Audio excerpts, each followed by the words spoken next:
Product fee అయిపోయినట్టే కదా. అలా 10 మందికి తెలిసింది మీకు 2000 వచ్చిందండి. ఆ 10 మంది ఇంకా 10 మందికి చెప్తే 100 మంది 2000 లెక్క కొడితే 2 లక్షలు.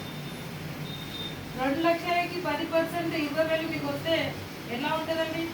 మీరు ఇక్కడ షాప్ పెట్టారా, బిజినెస్ చేస్తున్నారా, జాబ్ చేస్తున్నారా, ఇంట్లో ఉండి కానీ నోటి మాట ద్వారా ఇది మంచి సబ్బు, ఇది మంచి ఉందని చెప్పడం ద్వారా మీకు 20,000.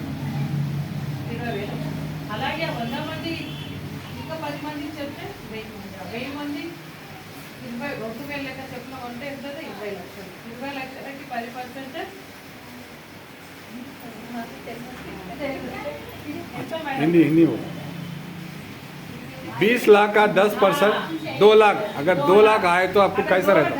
2 लाख आए तो आपको क्या कितना कुछ आजकल IAS ऑफिसर को भी नहीं आया 2 लाख। तो अब यहाँ पर क्या करें आप? ये साबुन अच्छा है बोल के रिफर करने మంచిగా చెప్పడం వల్ల మీకు డబ్బులు వస్తున్నాయి. మంచిదా కాదా మేడం? ఇదే ముచ్చట చెప్పడానికి మేము ఇక్కడ వచ్చామన్నమాట. సో అది సూపర్, ఎక్సలెంట్.